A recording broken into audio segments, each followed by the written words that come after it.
El mundo se sentía más pesado que nunca mientras me acomodaba en el sillón junto a la ventana de la sala.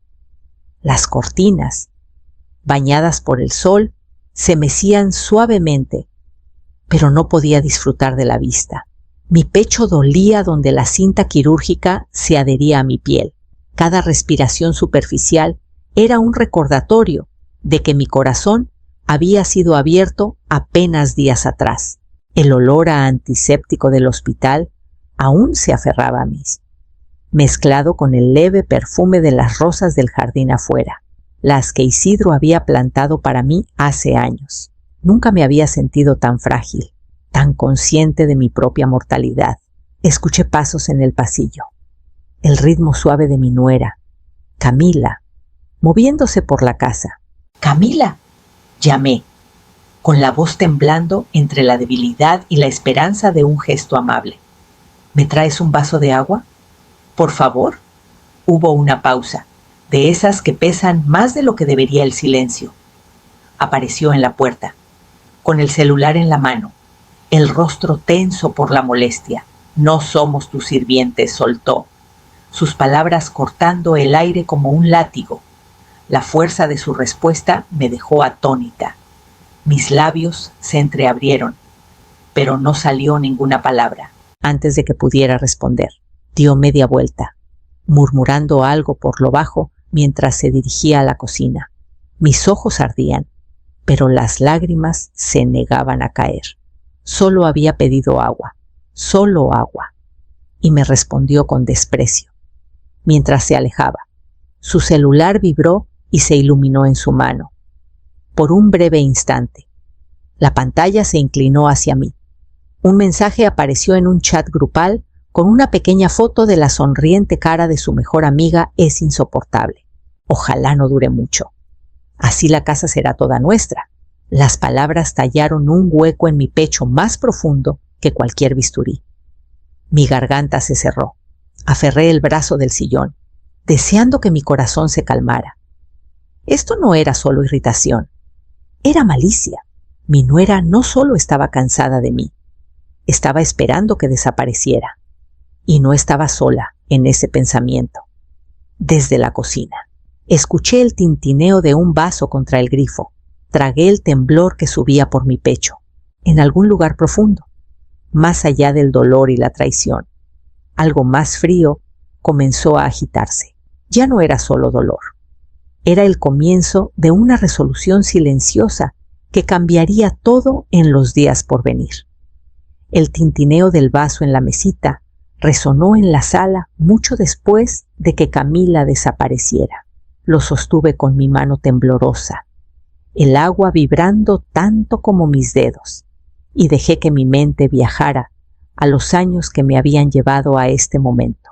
Había estado sola por más de 2 décadas.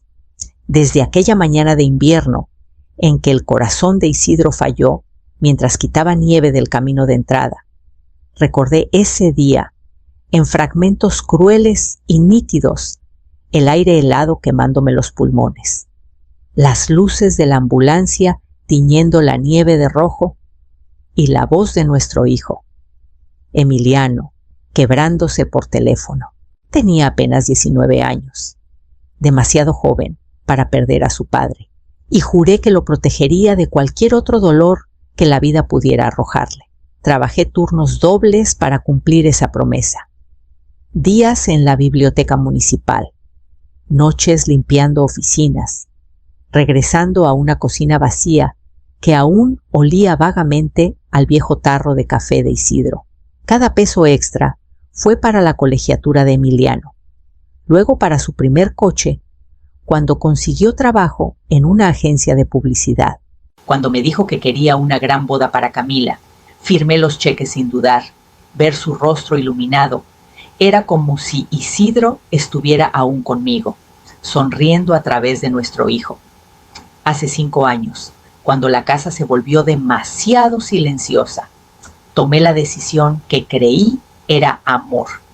Dejé que Emiliano y Camila se mudaran sin pagar renta, solo hasta que se pusieran de pie. Alegaron estrés financiero, préstamos, un accidente automovilístico, una mala inversión. Les creí porque una madre siempre quiere creerle a su hijo. Lo que nunca supieron y lo que guardé en mi pecho como una semilla secreta fue que esta casa existía gracias al seguro de vida de Isidro, su último regalo. Él se había desgastado hasta los huesos por mí, por Emiliano, por un hogar que siempre nos mantuviera a salvo. La voz de Isidro volvió a mí, firme y cálida como una mano en mi hombro. Nunca dejes que nadie te trate como carga. Aitana. Cerré los ojos y por un fugaz segundo pude sentirlo a mi lado, susurrando el recordatorio que había ignorado por demasiado tiempo. Para la mañana siguiente ya no podría fingir que la ignorancia era amor. La luz de la mañana se filtraba por las persianas, suave y dorada, pero no podía calentar el frío que se había asentado en mi pecho. Mi cuerpo dolía por la cirugía y cada movimiento era como caminar en arena mojada. Escuché risas apagadas desde la cocina y el traqueteo de los platos, y por un momento me permití esperar que hoy sería diferente. Camila, llamé, con la voz rasposa. ¿Me ayudas a preparar un té? Apareció en la puerta, con los brazos cruzados, una ceja levantada como si le hubiera pedido construir una catedral. Luego, con un giro de ojos, se volvió hacia la cocina. De verdad, Aitana, todo lo haces más difícil para nosotros, murmuró Emiliano desde la sala, sin siquiera levantar la vista de su tableta. Sus palabras dolieron más que las de ella. Apreté las manos contra los brazos del sillón y me obligué a ponerme de pie. Mis puntos protestaron, pero me negué a mostrarlo. Caminé lentamente hacia el pasillo, pasando por la mesita donde guardaba mi cartera y los documentos importantes. Una costumbre de años para no perder cosas. Mi estómago se apretó. El cajón estaba vacío. Mi voz tembló. Camila, mi cartera, los papeles de la casa no están. Ella se giró con un encogimiento de hombros casual. Los reorganicé por ti. Me lo agradecerás después. Su tono era lo suficientemente dulce para ocultar el veneno, pero un nudo de temor se formó en mi estómago. No solo estaban irritados conmigo, estaban preparándose para borrarme de mi propia vida, para hacer mi existencia aquí tan frágil e impotente como un fantasma. Cojeé hasta la cocina, aferrándome al mostrador para mantener el equilibrio, y llené la tetera yo misma. Mis manos temblaban mientras ponía té suelto en mi taza de porcelana favorita, la que Isidro compró para nuestro 25º aniversario. El aroma del té negro se alzó como un recuerdo de consuelo que ya no sentía. Regresé con la taza a mi sillón, cada paso medido, y tomé en silencio. El calor no derritió la certeza fría que crecía dentro de mí. Si quería conocer la verdad de sus corazones, debía dejar de suplicar y empezar a observar. Una última prueba silenciosa me diría todo lo que necesitaba saber. Para la tarde, la amargura en mi pecho se había endurecido en algo inamovible. Había pasado la mañana en silencio, tomando mi té y escuchando las risas fáciles de las dos personas que ahora me trataban como una invitada no deseada. Mi corazón latía con cada pensamiento, cada recuerdo de la voz de Isidro diciéndome que no permitiera que me trataran como carga. Cuando finalmente hablé, mi voz era calma, pero firme. Si no pueden respetarme, dije, parada en la puerta de la sala, entonces deberían irse de mi casa. La cabeza de Camila se giró primero, y una risa aguda y fría escapó de sus labios. Tu casa, dijo, con burla goteando de cada sílaba. Aitana, estás confundida. Has estado tomando analgésicos por días. Emiliano ni siquiera me miró a los ojos. Se frotó la sien y suspiró.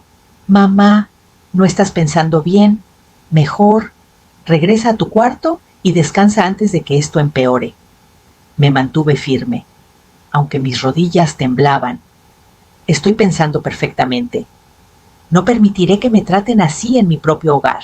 La expresión de Camila pasó de diversión a irritación en un instante. Bueno, dijo secamente, si necesitas descansar, nos aseguraremos de que lo hagas. Antes de que pudiera reaccionar, Emiliano me tomó del brazo y me guió por el pasillo con una firmeza sorprendente. Mis protestas se quedaron en mi garganta mientras Camila lo seguía, y en un movimiento fluido. Me llevaron a mi habitación y cerraron la puerta. El sonido del cerrojo al encajar fue suave, casi delicado, pero rugió en mis oídos. Un momento después, escuché la voz de Camila a través de la puerta. Es por tu bien. Tropecé hasta la ventana, con el pecho apretado, y apoyé la palma en el cristal. Abajo, mi jardín de rosas florecía bajo el sol de la tarde. Un mar de rosa y blanco. Recordé a Isidro arrodillado en la tierra, sus manos fuertes y seguras mientras plantaba cada arbusto para mí. Un movimiento captó mi atención la señora Morales, mi vecina. Regaba sus hortensias. La desesperación me inundó y agité la mano frenéticamente, temblando contra el vidrio. Ella levantó la cabeza y nuestros ojos se encontraron. En ese instante, sentí el primer hilo frágil de esperanza tensarse dentro de mí. Golpeé la ventana con la palma hasta que la señora Morales finalmente me vio. Sus ojos se abrieron de par en par mientras dejaba la regadera y se acercaba a la cerca. Apenas podía escuchar mi propia voz. Sobre el latido de mi corazón, «¡Me encerraron!», grité, con la voz quebrándose por el esfuerzo. «¡Llama a la policía!». Ella asintió con firmeza y desapareció en su casa. Apoyé mi frente en el cristal frío, mi aliento empañando el vidrio mientras los minutos se arrastraban. Mis piernas temblaban y me hundí en el borde de la cama, esforzándome por escuchar alguna señal de ayuda sobre el zumbido apagado del televisor en el pasillo. Entonces, el leve lamento de una sirena llegó a mis oídos. El alivio me inundó, seguido rápidamente por un temblor de miedo. ¿Me creerían a través de las rendijas de las persianas? Vi el patrullero estacionarse en la entrada. Camila apareció primero, todas sonrisas melosas y sorpresa fingida, abriendo la puerta principal con una mano en el pecho. Apenas podía escuchar las palabras, pero capté su tono suave, paciente y cargado de falsa preocupación. «Mi pobre suegra», dijo con dulzura, «ha estado muy confundida desde la cirugía. Solo tratábamos de mantenerla a salvo». Golpeé la ventana y grité. Me encerraron.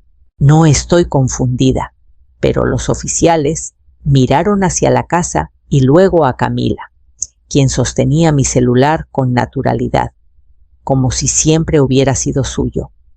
Con un nudo frío en el estómago, me di cuenta de que había escondido las pruebas antes de que llegaran. La señora Morales se quedó en su porche, sosteniendo su celular a la altura del pecho, fingiendo revisar mensajes.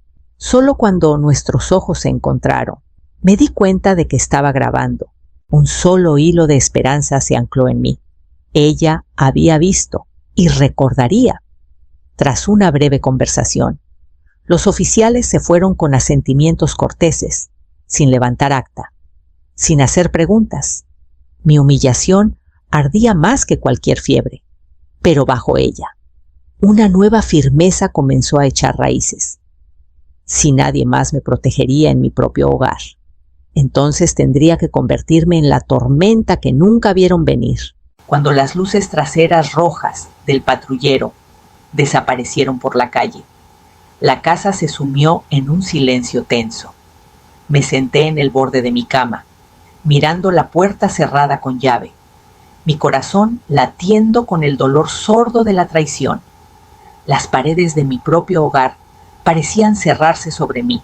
Supe entonces que esperar a que alguien más me salvara era un error que no volvería a cometer, Abrí la ventana. El marco viejo crujiendo en protesta. El aire de la tarde era fresco contra mi rostro, trayendo el leve dulzor de mi jardín de rosas. Al pasar una pierna por el alféizar, un tirón agudo atravesó mi pecho, y cuando finalmente me deslicé hacia abajo, mi rodilla raspó contra el ladrillo. El dolor estalló, pero no era nada comparado con el fuego en mi pecho.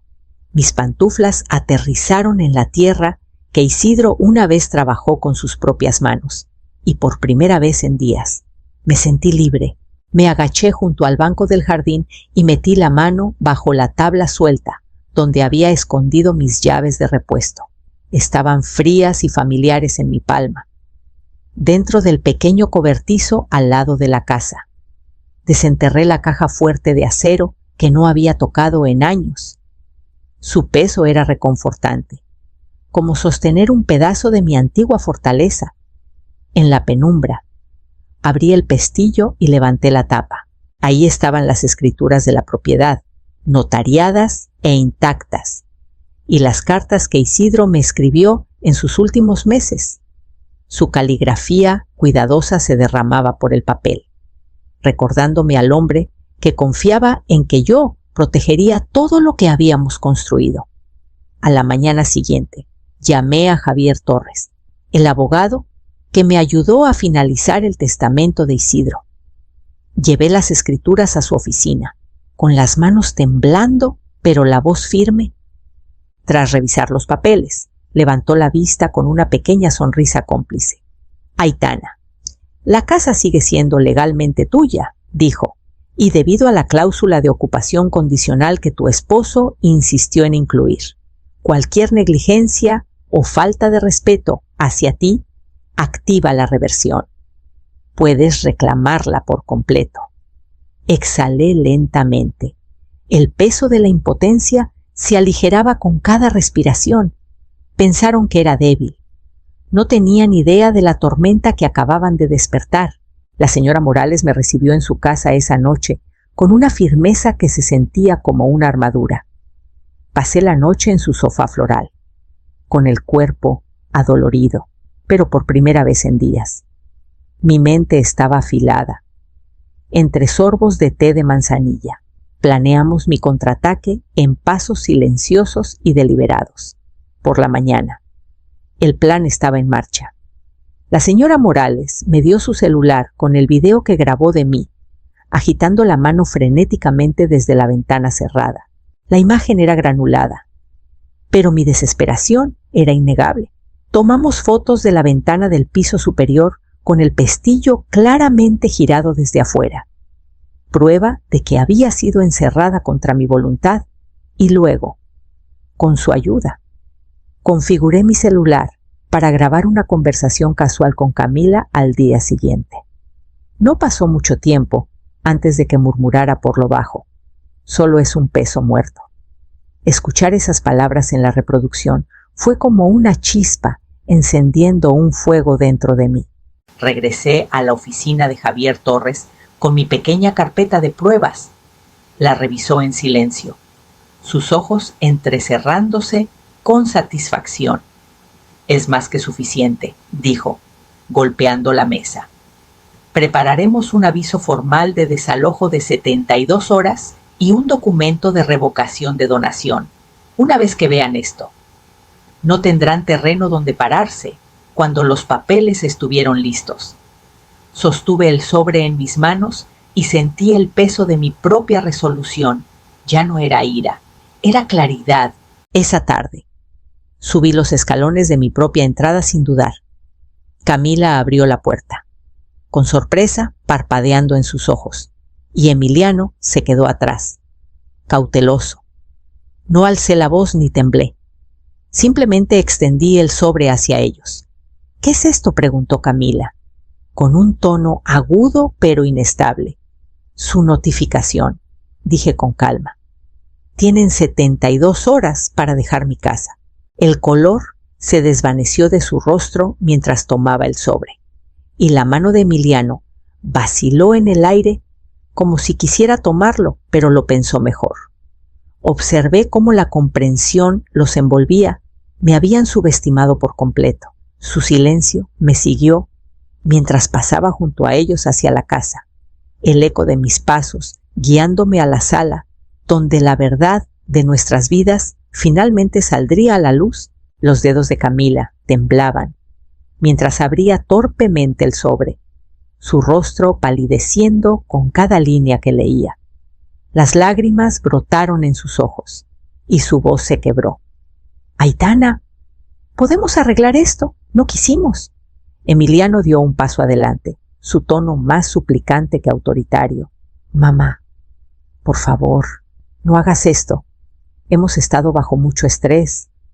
Podemos cambiar, podemos hacer que esto funcione de nuevo como familia». Me quedé en el centro de la sala, con las manos tranquilas a los lados.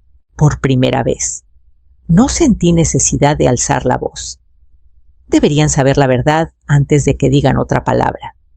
Dije, caminé hacia la mesita y tomé una pequeña grabadora digital que había guardado en la caja fuerte con mis documentos. Con un suave toque, la voz de Isidro llenó la sala, profunda y firme, cargada de un amor que ni el tiempo ni la muerte habían borrado. «Aitana, prométeme, esta casa siempre será segura para ti. Pase lo que pase, es tu santuario». Las palabras cayeron sobre la sala como un veredicto. Camila se llevó la mano a la boca y los hombros de Emiliano se hundieron.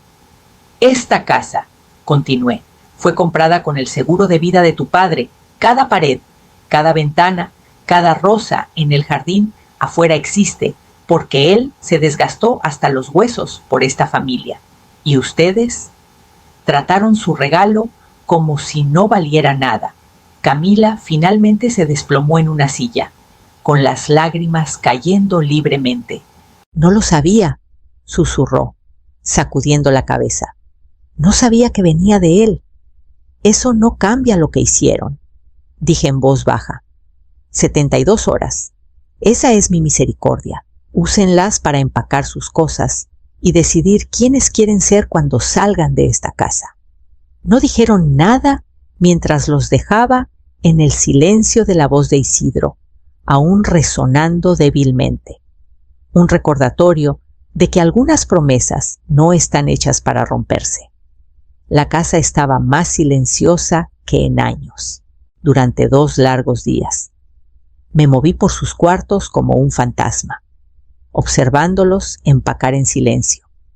Cajas de cartón se alineaban en el pasillo, el olor a cinta adhesiva y polvo mezclándose con el leve aroma de las rosas que llegaba desde el jardín. Emiliano cargó una caja pequeña por las escaleras, deteniéndose en el descansillo donde colgaban nuestras viejas fotos familiares. Tomó una de él y Isidro en su graduación de preparatoria. Su joven rostro radiante de orgullo, su pulgar trazó el borde del marco, y por un momento pensé que se la llevaría. Pero dudó, miró hacia la puerta y finalmente la dejó en la mesa sin decir palabra. La foto se quedó. Camila se movía mecánicamente, con el rostro pálido e hinchado por el llanto. No me habló más allá de alguna disculpa murmurada que se desvanecía en nada.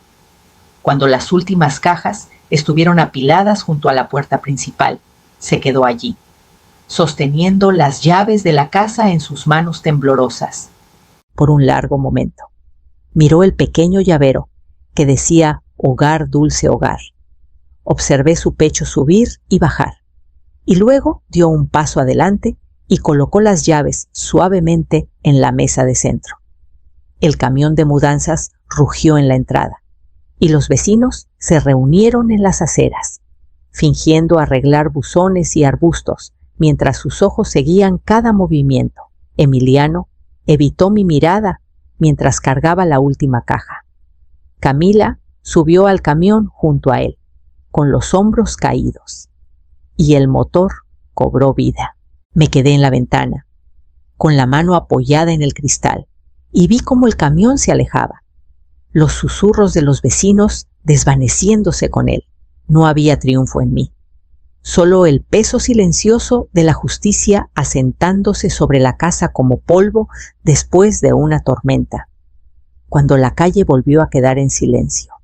Me giré hacia mi hogar, lista para decidir qué tipo de vida construiría en el espacio que habían dejado atrás. La mañana después de que el camión de mudanzas desapareció, la casa se sentía a la vez más pesada y más ligera. El peso de la traición aún permanecía, pero el silencio era diferente, ya no opresivo, sino expectante. Caminé lentamente por cada cuarto, mis dedos rozando las paredes, y por primera vez en años, sentí que este hogar me pertenecía de nuevo. En lugar de dejar que el vacío me tragara, decidí llenarlo con algo nuevo. Una semana después, abrí las puertas de Casa Sol, un pequeño hogar compartido para mujeres viudas, que necesitaban un lugar seguro para recuperarse tras una cirugía o enfermedad. Puse un anuncio en el centro comunitario, y en pocos días llegaron 2 mujeres, la amable señora Vargas, con su bolsa de tejer, y la ingeniosa Teresa, recién salida de una cirugía de cadera. Juntas, transformamos la sala en un espacio común cálido. Llenamos la cocina con el aroma de un caldo hirviendo y trajimos risas de vuelta a los cuartos que habían escuchado demasiada amargura. La casa ya no se sentía como un campo de batalla, se sentía como un santuario. Una tarde soleada, planté un nuevo rosal en el jardín delantero, la tierra fresca y rica bajo mis guantes. Mientras presionaba el último puñado de tierra, susurré el nombre de Isidro, sabiendo que él habría aprobado. Un único capullo nuevo se abrió días después, como si él sonriera desde algún lugar invisible. Esa noche me senté en el porche con una taza de té. La señora Morales se unió a nosotras, y mis 2 nuevas compañeras de casa reían en el jardín, sus voces flotando en el suave aire de la tarde. La casa palpitaba con vida otra vez, un hogar renacido de la pérdida y el coraje silencioso. La familia no siempre comparte tu sangre, es la gente que nunca te deja sentirte sola.